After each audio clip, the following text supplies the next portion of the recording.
เลยกินผิดเบิดหน่วยเลย เอ้ย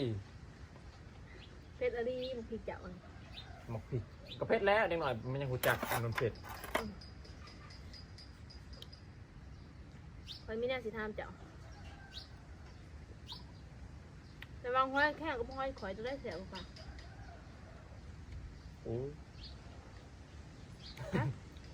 หอยแข้งไปแล้วแสบโอ้ยมาทำน้ำบุทาหอยเจ้าจะเป็นจะได้จังใด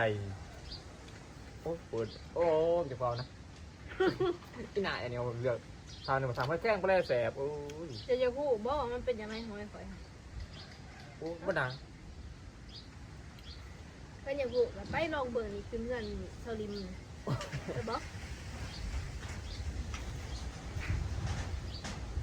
ขยันห้อยแข้งสูงห้อยข่อยบ่ได้ โอ้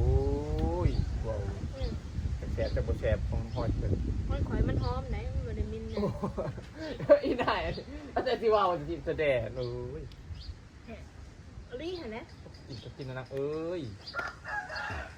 กินบ่บ่เลยทุกคนเอ้ยเริ่มอิ่มละเบิ่งเนาะ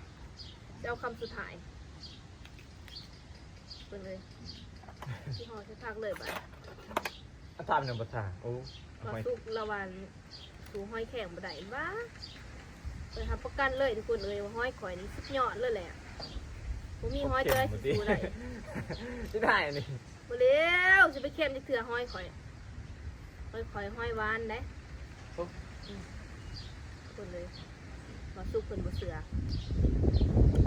ก็ลองเบิ่งข่อยบอกบ่แห้ง โอ้ยเป็นเราหยิบลมปากแล้ว คำบักใหญ่คำสุดท้ายเลยทุกคนเลยกินบ่เบิ่นบ่สุกเพิ่นบ่กินน้ำสิล้มอยู่บ่นี่ คันอย่างอื่นหันล้มในทุกคนอาจารย์แบบนี้ก็บ่อยากล้มปานไหน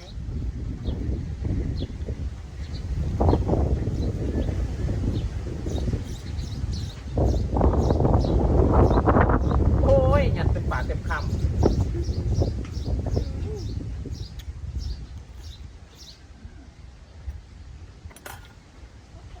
แต่ถ้าของพวก